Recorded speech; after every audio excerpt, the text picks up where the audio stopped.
Apollo is a cult. It has charismatic leaders, astronauts, senior personnel, James Webb, Gene Kranz, Neil Armstrong. These are the charismatic leaders who you cannot challenge.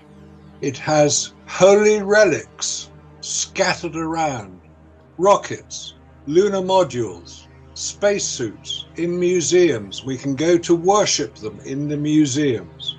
It also has holy scriptures, the Apollo record, the Apollo photographs on the moon, you know, that impossible thing to do. The Apollo records, the Apollo photographs, the Apollo films, the endless commemorations of this event. Over 50 years ago, they still commemorate it, so it's become a cult. It has religious worshippers. It has believers who will not in any way accept heretical questions from people like us. So there's no point in even engaging them because they will not address the questions that we raise. They have faith that Apollo was real. We have knowledge that Apollo was faked. Never the twain shall meet. Oh dear. So Apollo is a cult, and NASA is responsible for its offspring, i.e. Apollo. And now they're trying to launch Artemis, Apollo's twin sister in Greek mythology, as the successor to Apollo. It'll have the same effect. It won't get anywhere, as we see, because enough people are now looking around and saying, okay, well, if it was so easy 50 years ago, what's the problem today? You can't even get a rocket off the ground properly. They explode. That's good for the religious part, because Stephen Hawking was the Pope. And when he died, you have to wait for the next puff of smoke to come out to name the next one. So that's got to be Elon Musk. No, He's the one pushing the smoke out. I think Elon Musk is rather too sensible to take on that mantle.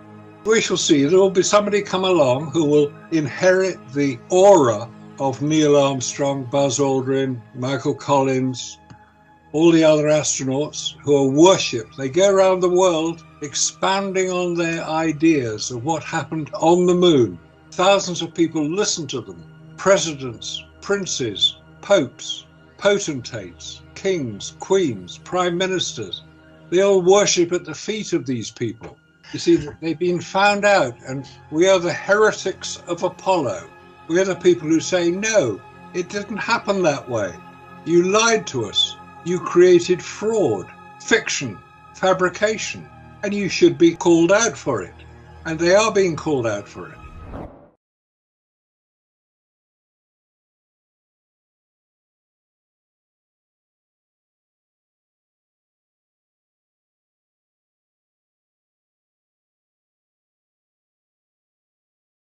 Ignition. Right away, Houston. Vector good. Ag side.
you take the after from there, and I'll go over here and, okay. Wait a minute. You need an omen? No. Okay, I'm gonna go behind me and take part of the stereo. Where are you gonna take your pan? Let me see. From behind me, where we were. Well, I think I'll just take my radio right from here to the rover. That's great. That's great. Just do that, and then you'll be right back at the rover. And I'll take my pad from here, so you,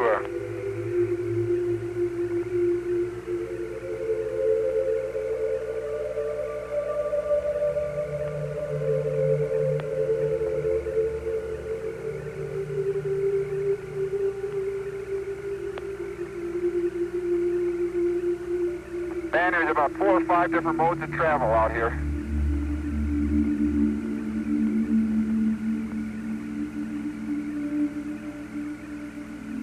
Right, tell me. Go ahead, tell me. Okay, it looks like our LMP's oxygen's running a little bit higher than expected. Its lifetime is somewhere between 7:15 and 7:30. Okay, that's LMP's O2. That's right. We just have to wait before we know. Okay.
And I mean, by the 1960s, NASA had developed their own studios, Downey Studios and everything else, the largest studios in the world, as a matter of fact.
The leader is good. The leader is great. We surrender our will as of the state.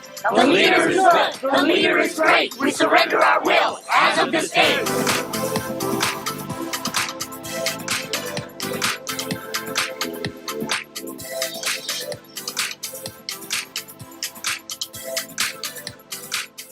I love the leader.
James O'Brien on LBC.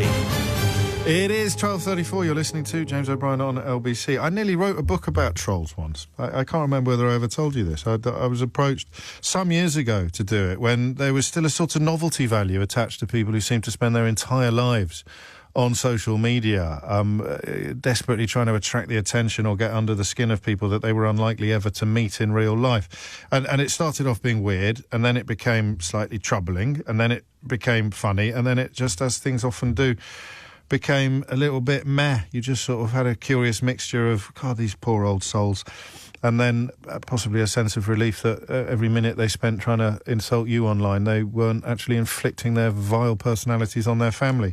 But I didn't write it because I didn't think it'd be interesting to anybody else. Something's changed since then. Because, of course, what we once called trolling has moved into whole new territories. The idea of pursuing personal vendettas against personal individuals because you didn't like them or you hated the fact that they were constantly proved right about Brexit changed, for me at least, immeasurably during the pandemic, when trolling sort of transmuted or transmogrified into a sort of weaponized dissemination of conspiracy theories, coupled with vile ad hominem and ad feminem attacks on journalists and public figures who were interested only really in reporting the truth. But if you're a conspiracy theorist, the thing you hate most in the world is the truth. And Mariana Spring has written a superb book about that process. It's called Among the Trolls, My Journey Through Conspiracy Land. You'll know Mariana through her work as a disinformation and social media correspondent, indeed the country's first. And indeed, there is an arresting line, which we'll start with. My name is Mariana Spring, and some of my trolls say they want to kill me, which conflates the two worlds I've just described, Mariana. The difference between people just taking against you for various odd reasons because you're on the telly or on the radio, and people taking against you because you insist on shining lights into the darkness where they dwell.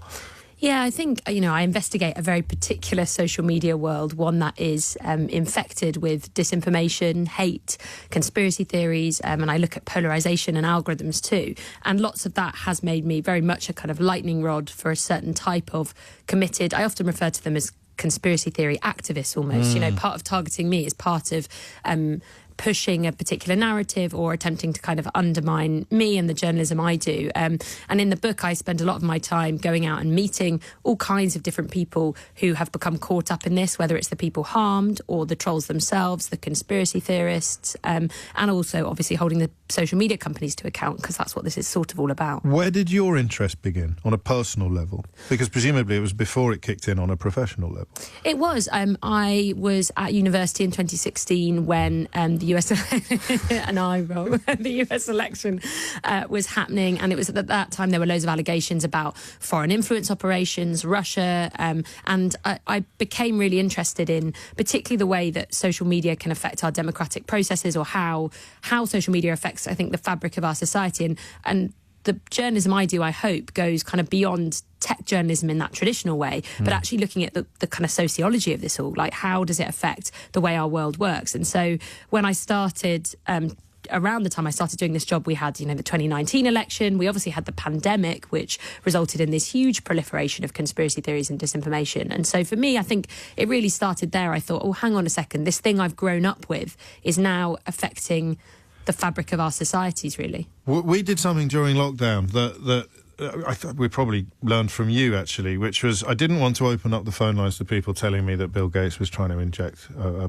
microchip into my bloodstream that would track all of my purchases and give him, I forget the details. It's quite hard to remember. Well, that's one of the points you make powerfully, is that they sort of leach into each other, don't they, these conspiracy theories? But what we discovered was that by speaking to people who loved the people who believed that Bill Gates was trying to inject microchips into our bloodstream, you got a much clearer picture and a much more poignant picture of what's going on than you would do simply by talking to the victims of the conspiracy. Yeah, and I think it's important sometimes, and I do this in the book, to separate between the true believers, so to speak, and then the people who are perhaps more cynical, the non-believers, although I put a question mark at the end of that, because there are people who, can make money out of this, they grow their followings, they feel powerful, important, and then there are their devoted followers who are often people who genuinely believe the most extreme conspiracy theories. And here we're not talking about legitimate concerns and questions people can have. We're talking about people who believe almost everything is a hoax or that it's staged. The problem when they fall down that rabbit hole is that they become increasingly isolated, and for the people close to them, it's really hard to sort of help them get back out of that rabbit hole and to help them, they have an entirely new worldview, belief system. And it's everywhere. This is socioeconomically speaking. Everyone will know someone, at least, or possibly know someone who knows someone who's caught up in this stuff. Middle-class dinner parties, everywhere there'll be someone who says something about vaccines or something about 15-minute cities or something about New World Orders or something about the WEF, the World Economic Forum. I mean, it is absolutely extraordinary how it has reached parts that previous generations of conspiracy theories, you look at David Icke a bit in the book, he's the name I would have reached for 10 years ago, probably alone, actually. I probably wouldn't have been able to reach for any others. That now that they gloss over and they blend into each other and they're everywhere. Yeah, you almost have to have a dictionary of conspiracy theory sort of language. You have to learn to speak it, and I talk about that a bit at the start of the book. But, anyone and everyone can be affected by this, and I think we all like to think in some ways that we're immune to it, but almost everybody I speak to knows someone, maybe it's a next door neighbour, a colleague, a friend, a family member, who's really fallen into this stuff, there are lots of stereotypes, perhaps misconceptions we have about people who believe conspiracy theories, this idea that they are stupid or mad. And actually what I've found on the whole is that they're not those things. They're curious, engaged, hyper-engaged on social media and deeply distrustful. And also dedicated to the idea that they are trying to save the rest of us from specified and sometimes unspecified ills. So that there is an almost a warped altruism in play here. Yeah, I was at a conspiracy theory rally in Totnes in the southwest of the UK, and I met this woman called Natalie, and she was one of the people who I would class as a true believer, and she genuinely was convinced that her family were going to be killed and controlled by these overlords who were carrying out this unspecified plan. And in the middle of our conversation, she burst into tears. And for me, that really kind of signified how deeply she believed this stuff, and how there are some people who are so far down this rabbit hole, they're terrified. And I think that's something we should all be really worried about, because they don't trust anything anymore. I mean, as journalists, it's odd, isn't it, when people in your own social circle start talking about mainstream media, or talking about false flag operations, or claiming that even wars are not unfolding in the way that they're being represented on the BBC or Channel 4. And you have to say, well, that these are my friends and colleagues that you're talking about. If there is a conspiracy going on here, then you do realise that I am part of it.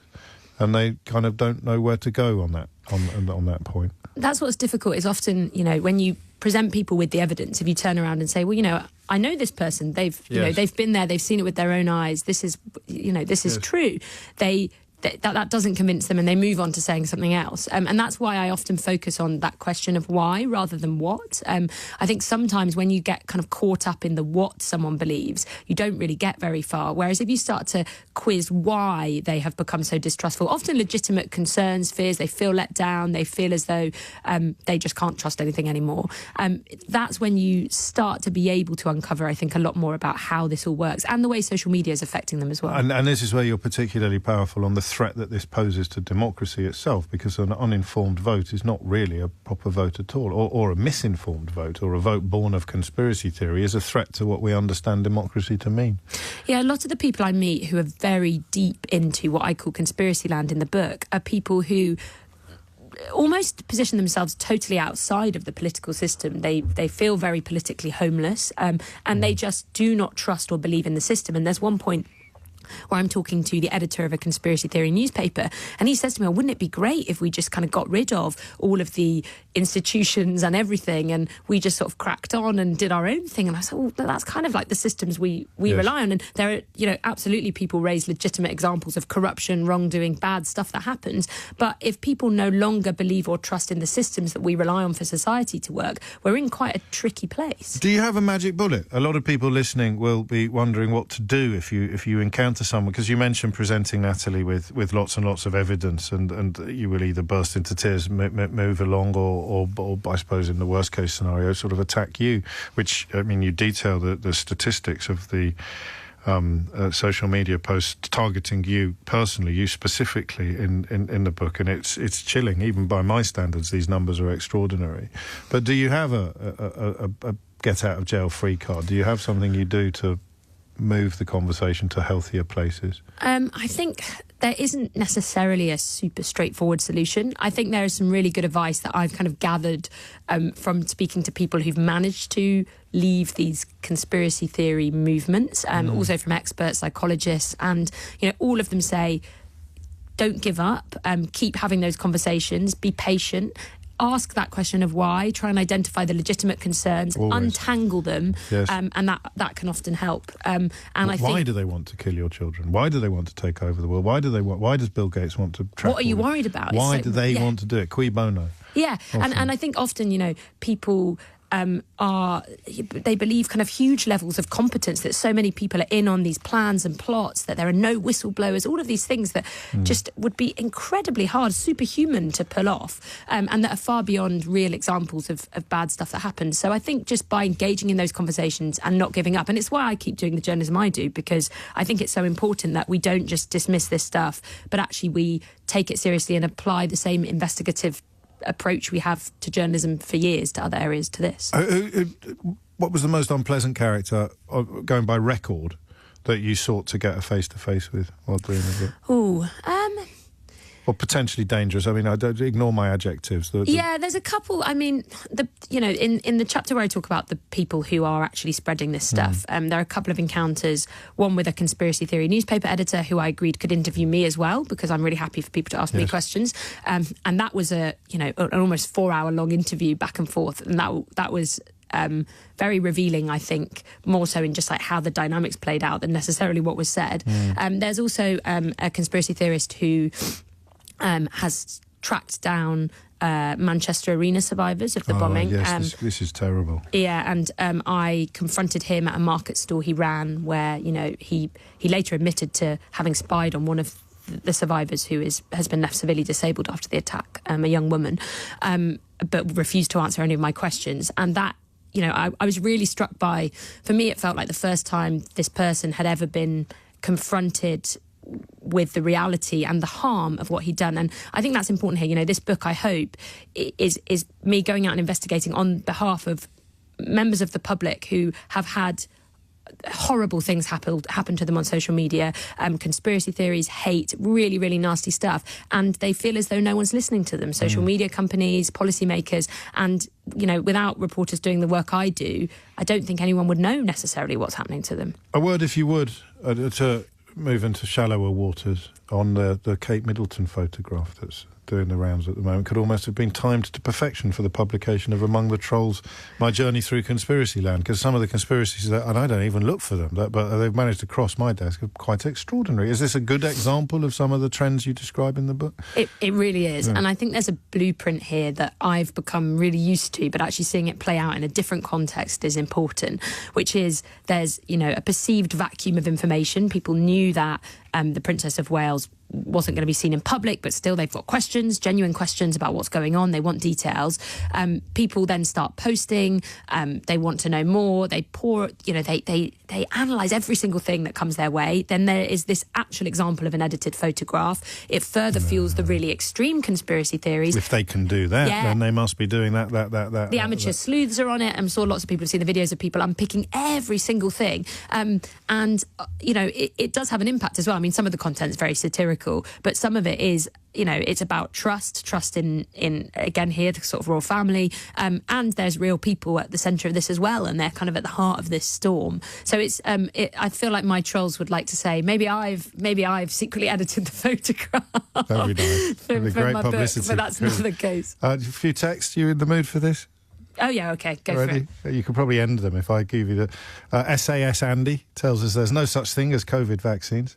VM tells us that he doesn't believe in conspiracy theories, but he does think that the lies in the national press and even on the BBC lead people towards conspiracy theories. Mate, that means you believe in conspiracy theories. And this one says, hi, James, do the Rothschilds and the Freemasons exist? ? Hashtag Zinger. I added the hashtag Zinger on that one. So... final question, can we put a scale on it? I mean, do we have any idea of what percentage of the population is susceptible to or already enthralled to this sort of nonsense?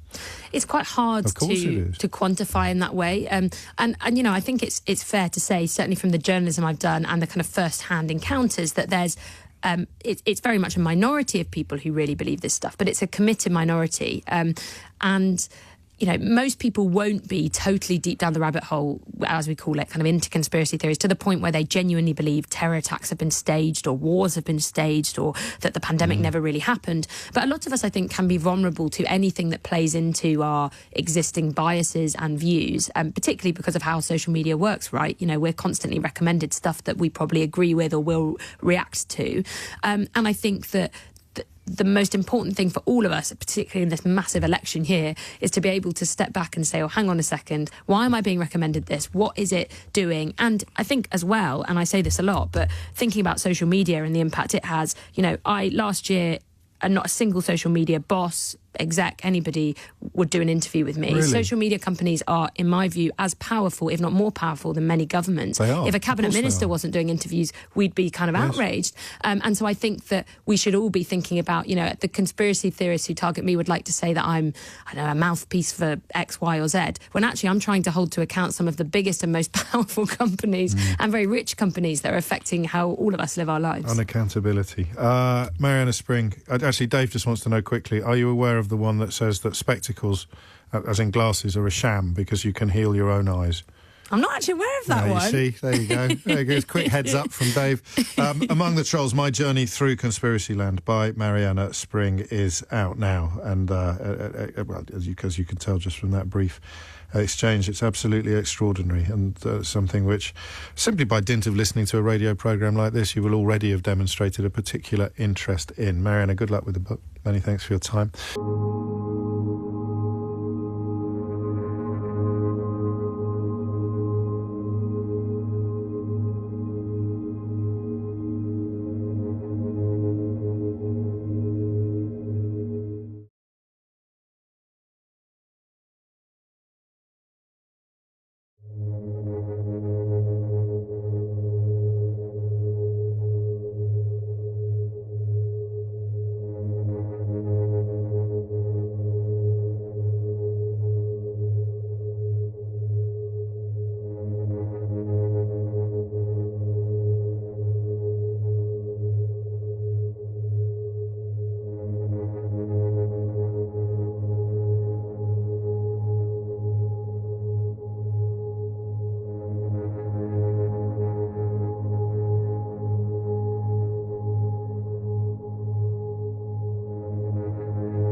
Those of you with good memories will recall that Shill Stompers was previously known as Robert Fink, and that he uploaded videos where he argued, for example, that satellites are fake. This was before his channel got taken down by YouTube, and he ended up in court, where he got fined a substantial amount of money for stalking and harassment.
And anybody that tries to talk to these people at a reasonable level and try to get them to be objective in what they're looking at, their friends and other people are going to drag them back and say, hey, these people are complete idiots. Like, we're uneducated, we're this, we're that. Well, I beg to differ.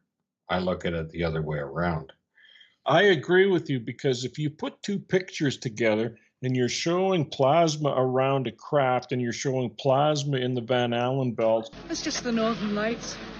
Aurora Borealis. High-energy protons spilling over into our atmosphere. They get through the magnetic shield where it's weak, at the poles. Oh, it's still beautiful, I don't care what you call it. How often does this happen? Oh, any old time. Although it's best when the sun's active. That gets the solar wind up, and that's where the protons come from. And these people are coming along and they're saying, for example, well, we can't tell the difference. I don't understand what you're talking about. Well, can't you see? I mean, come on. You're supposed to be intelligent. Can't you guys see it? There's both are plasma. You could see the nice greenish hue of the Aurora Borealis. Yeah. Well, that's plasma, my friends. That's the same thing that's around that craft. So...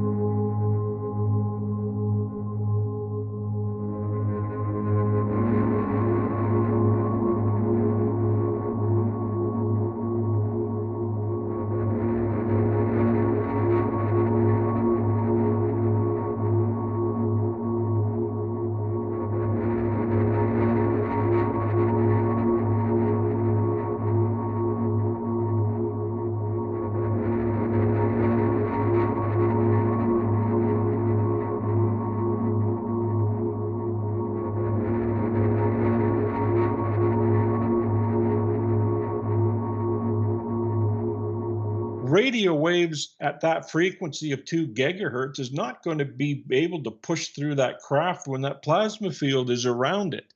So how do you think that's going to make it all the way down to Earth through that plasma sheet in those Van Allen belts, especially when they're highly charged?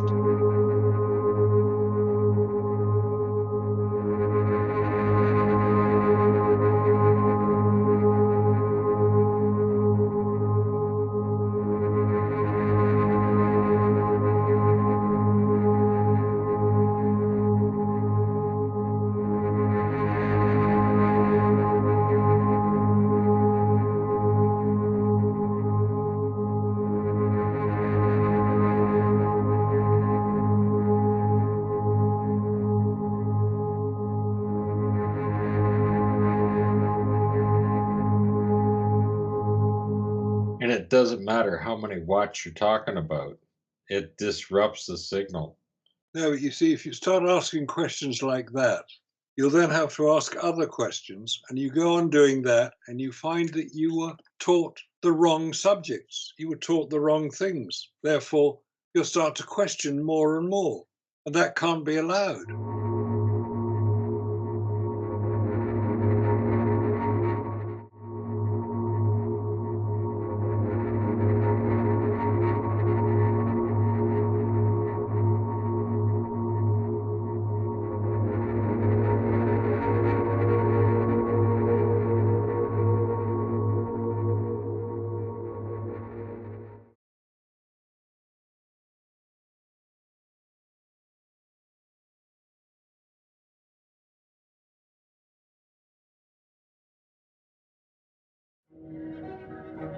In the 50,000 years of human history, just 12 of us have traveled from our Earth to walk on another celestial body.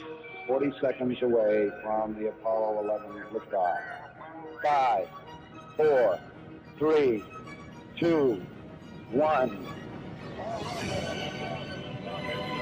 Liftoff. We have a liftoff. Liftoff on Apollo 11. Now join me on a journey back to the moon in a remarkable immersive show at Lightroom. That's one small step for man, one giant leap for mankind. The Moonwalkers at Lightroom from the 6th of December.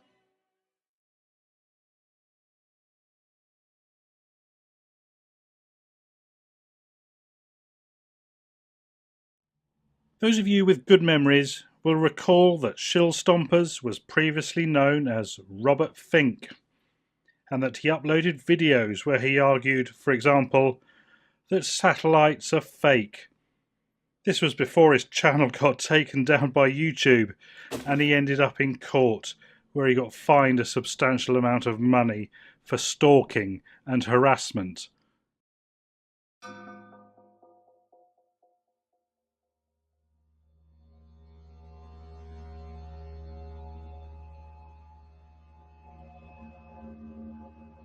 But you see, if you're a cult member, you believe everything you're told.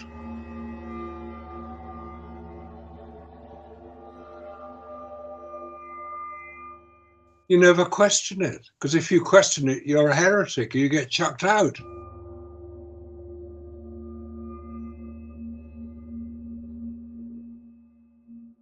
And your family gets chucked out, so you don't do that.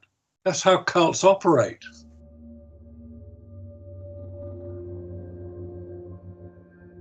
And I should know. Been there, done that.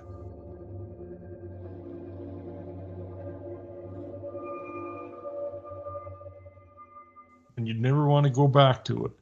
No, it's a valuable lesson to learn.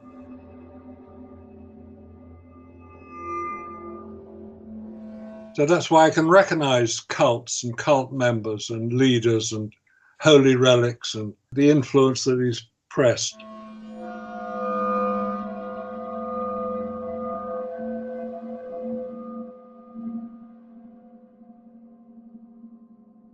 It's exactly what's happening with Apollo. It's become a cult.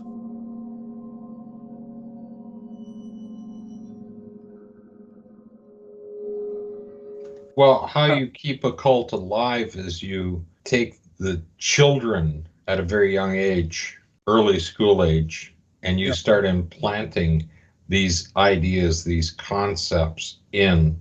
You give them the imagination of space travel, and then you point out these heroes who have done it.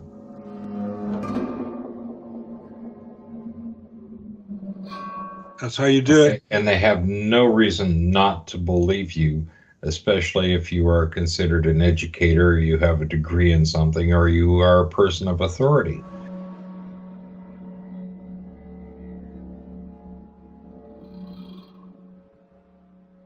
They just accept it from early childhood. And of course, to undo that and get an individual as they mature to look at things with an unbiased viewpoint.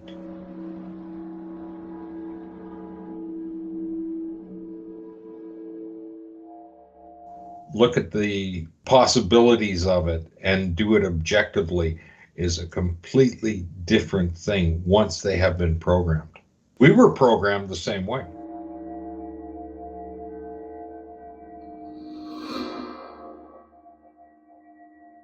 But Brian Cox is a children of Apollo.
Look at the possibilities of it and do it objectively is a completely different thing once they have been programmed. We were programmed the same way. But Brian Cox is a children of Apollo. Yes, he has his own.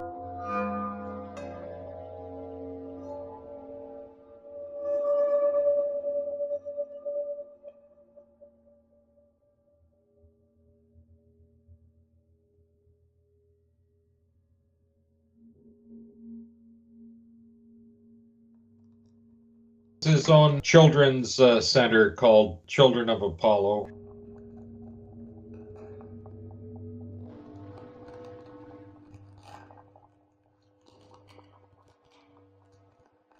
Children of Apollo, and his son is named Eagle and everything else.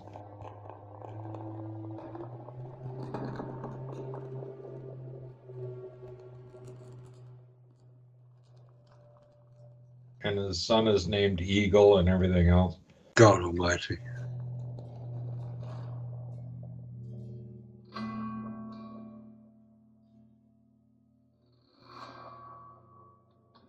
And his son is named Eagle and everything else. God almighty.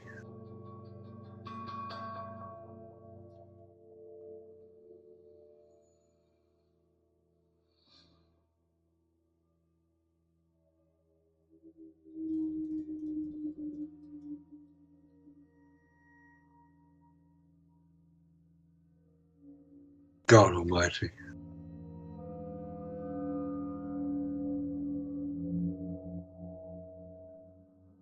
So that's a cult.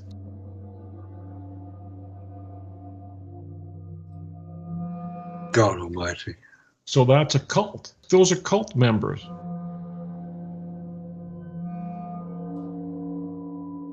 And not to mention the fact that his wife was, what, children's programming for British television?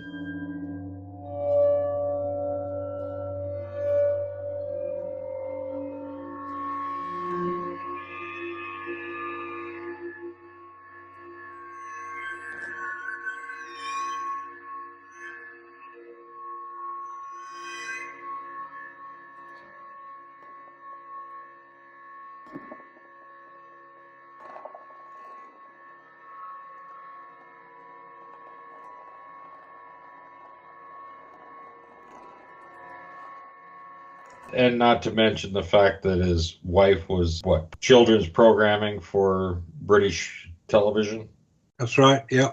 Yeah, she works in British television. BBC, I think she works.